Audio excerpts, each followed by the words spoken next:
Só para explicar para vocês o que é a PEC da blindagem. A PEC da blindagem, eu tenho os itens aqui que elas mudam. Entre várias coisas, para mim, a talvez que seja mais grave é o seguinte: todas as vezes que você for processar um deputado, inclusive um deputado federal, senador ou um deputado estadual, isso vai ser ampliado também para deputados estaduais, não só em coisas relativas ao seu mandato, mas em processos civis. Então, é literalmente isso daqui, cara. Se eu sou deputado e eu venho aqui, quebro o seu podcast, dou um tapa na sua cara porque eu não gosto de você, para você me processar, você precisa de autorização dos meus colegas. Ó, se eu sou deputado e eu chuto uma criança na rua, eu não estou brincando. Pra mãe me processar, ela tem que ir na minha casa, se eu sou um deputado estadual ou federal, ela tem que ir na casa em que eu trabalho, pedir autorização para os meus colegas pra poder me processar. Dá pra entender isso? Eles vão ter até 90 dias, né? E outra, votação secreta. Vamos lá, gente, vamos entender as nuances, porque isso não é tão simples aqui. Explica a diferença disso pro foro privilegiado. O foro privilegiado funciona o seguinte: o foro privilegiado por si só, é o foro por prerrogativa de função, ele não é uma ideia ruim, por incrível que pareça. O que é o foro privilegiado? O foro privilegiado é o seguinte: se eu tenho uma atuação política na minha cidade, no meu estado, se eu tenho uma atuação política no Brasil, eu não posso estar à mercê de todos os cidadãos saírem me processando por conta da minha atuação política. Então se cria uma figura que é o seguinte: se você é um deputado federal, você só pode ser julgado pelo STF. A ideia não é ruim. O problema é que no Brasil, como você tem um STF que faz parte do sistema judiciário, ou seja, aqui no Brasil a nossa Suprema Corte, em vez dela julgar só lei, em vez de ela julgar o que é o que não é constitucional, ela julga caso concreto. Então, por exemplo, se eu, sei lá, tenho uma briga com você, recorro, perco de novo e eu tenho muita grana, eu contrato um escritório de uma esposa de ministro, de um advogado tipo Cacai. Então, se você tem muita grana, você consegue recorrer e ir ao STF. Neste caso, onde você tem uma Suprema Corte que julga caso concreto, você tem um bolo de coisa para julgar. Então, o ministro pode pegar o que verdadeiramente importa, um caso, por exemplo, do Maluf, um caso do Lindbergh Faria, um caso da Gleisi Hoffmann, um caso do Aécio Neves, que também são os recordistas de inquérito no STF. Ele pede vistas do processo. E diferente de todas as outras casas onde a vista tem prazo, você não tem prazo. Então eu sou ministro, nós vamos votar se o deputado fulano de tal, ele vai ser preso ou não, nós vamos julgar esse caso. Eu quero vistas do processo do fulano, beleza. Pego aqui e escondo ele. Então o problema do Brasil é que a estrutura está toda errada. Então até uma ideia que é boa, que é o foro privilegiado, passa a ser ruim. Então vamos acabar com o foro privilegiado. Aqui é o contrário. Aqui não só a gente vai dar mais uma instância para o cara ser proibido de ser processado, que é a casa onde ele trabalha, como também nós vamos dar foro privilegiado para presidente de partido. Então, se você é o Valdemar da Costa Neto, este cara é dono do maior partido de direita do Brasil. Este cara, hoje, se essa PEC passa, ele passa a ter foro privilegiado, cara. Mano. Como que pode a direita olhar pro Nicolas, do vagabundo Nicolas, e falar, não, ele tá me protegendo do STF. Não, ele não tá. Ele está servindo ao Valdemar da Costa Neto e todos os políticos do Centrão que vão se beneficiar, tá, de um sistema que não vai deixar que ele seja processado. É isso. Quando a gente, por teoria, elege os nossos representantes, a gente tá buscando alguém que represente os nossos interesses. Hoje em dia, parece que essa situação se inverteu. A gente hoje, como população, representa os interesses dos parlamentares, dos deputados. Ou seja, mesmo que uma parte da população tenha compreensão que esse projeto prejudica a gente como eleitor, a gente tá aceitando aquilo porque entende que é, tipo assim, um preço amargo contra a ditadura do STF. E aí, o que eu acho que é um grande problema disso? É quando a gente mistura ferramenta com o uso dessa ferramenta. Então, por exemplo, lá em Fortaleza, eu tinha amigos que falavam abertamente que queriam o fim da polícia. Por que você quer o fim da polícia? O cara falava assim, cara, só serve pra prender preto e pobre. E aí o cara queria o fim da instituição que garantiria a segurança dele, basicamente porque a aplicação dessa ferramenta era uma aplicação que ele entendia que era uma aplicação política, que não resolvia. Então, como que a gente faz? A gente vai melhorar essa ferramenta? Não. Abole a polícia, porque da forma que ela está sendo usada, não está atendendo o que eu acredito que é o justo, certo? O argumento que as pessoas estão utilizando hoje para defender a ferramenta que é a PEC da blindagem, basicamente é o mesmo. É dizer assim, cara, mas hoje só tá sendo utilizado para perseguir pessoas de direita. E aí, beleza, aí você vai mudar a lei, porque a PEC vai mudar a lei.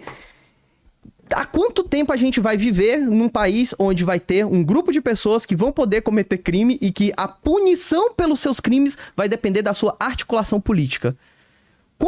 O que precisa acontecer pra gente ver, tipo, o pessoal todo do mensalão que foi preso, a gente presenciou a galera, tipo, políticos que a gente acreditava que estavam no sistema há muito tempo, que ninguém ia tirar de lá, mas a gente viu as pessoas sendo de fato presas.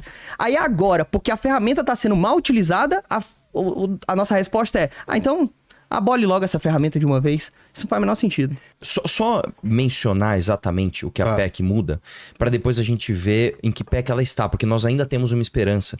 E aí eu vou explicar para você o que eu acho que vai acontecer e assim, é muito triste, tá? Em primeiro lugar, é o seguinte, essa PEC, ela faz algumas mudanças no artigo 14 da Constituição Federal, que ela basicamente anula os efeitos da Lei Ficha Limpa. O que é a Lei Ficha Limpa? A Lei Ficha Limpa é o seguinte, se você for condenado em algum processo, por exemplo, de improbidade, ou se você, por algum motivo, você foi processado e condenado em algum processo criminal, você passa automaticamente a estar inelegível.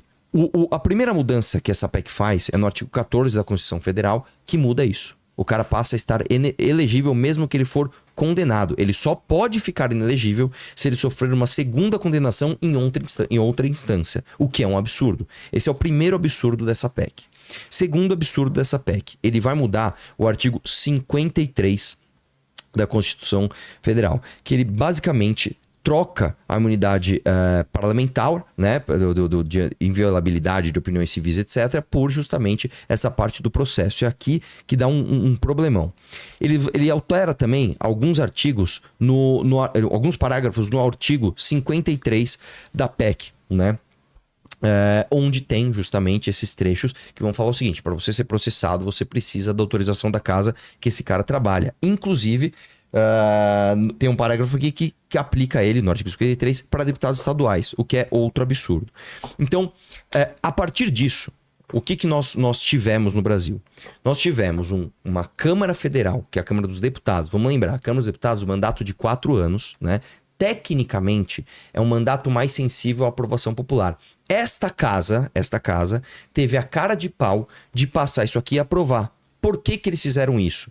Porque eles entenderam que, cara, já que nós vamos ter uma direita que é popular nas redes, que vai defender, vai tomar para si o ônus da defesa midiática disso, dá pro Centrão todo no caminho aqui. Pra você ter uma ideia, teve um deputado, que eu esqueci o nome agora dele, ele subiu na tribuna e começou a falar, como assim?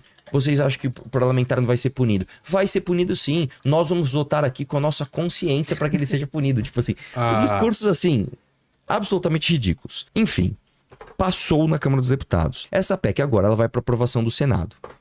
O que acontece? Os senadores, e por isso que é uma coisa contraintuitiva, os deputados têm mandato de 4 anos, eles são mais sensíveis à opinião popular, porque em 4 anos ele tem que te pedir o voto de novo. O senador, qual é a ideia do Casa Senado? Você vai ter 8 anos de mandato. É muito tempo. É um absurdo, cara.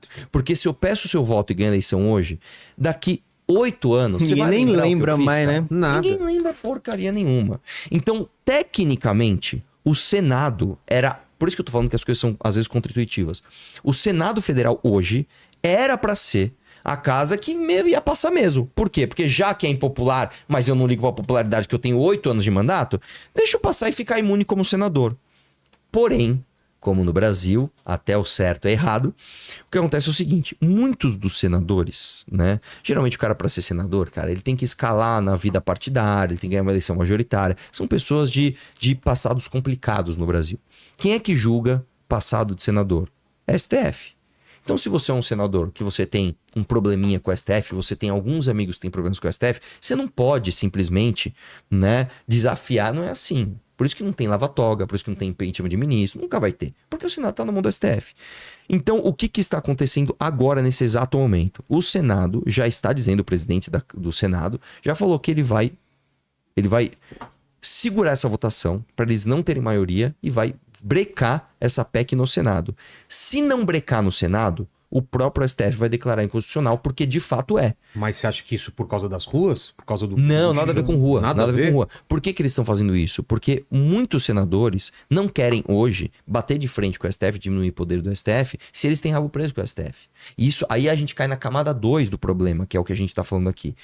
Eu vejo muitas pessoas dizendo, não, mas o Nicolas, junto com o Flávio Bolsonaro, eles estão fazendo isso para se blindar a direita do STF. Não, meu amigo. Se for aprovado isso, não estaria blindado contra o STF da mesma forma ou estaria? Como assim? Se isso passa, esse PEC da Não. blindagem. Se isso passa, é claro que está. Todo mundo. Então tem É a ver. direita, esquerda, tu centrão, todo mundo fica blindado de todas as instâncias. Qual é o da problema justiça. que você está falando, então? O problema que eu tô falando é o seguinte, o STF hoje, o Senado hoje jamais vai bater de frente com o STF. Eles não vão fazer isso. Então, olha só como o Brasil é um país esquizofrênico. E por quê? Talvez porque os senadores têm rabo preso com o STF. Eles não vão bater de frente com o STF. E esse projeto não interessa para o STF. Olha como o Brasil é um país difícil. Você tem uma Câmara dos Deputados que quer promover a corrupção. E porque os senadores são corruptos, eles não vão conseguir passar isso. Contra-intuitivo, Cara, né? É por isso que eu tô falando, não é simples, Mano, não é doideira, difícil, não é cara. simples, não é fácil. A gente hoje, cara, entende que essa estrutura é uma estrutura podre, a gente entende que isso tem que ser mudado, e aonde eu atuo mais, que é a parte em que machuca quando eu falo. A gente não vai conseguir bater de frente com o ministro do STF, a gente não vai conseguir bater de frente com o Centrão, enquanto a gente acreditar em falsos heróis.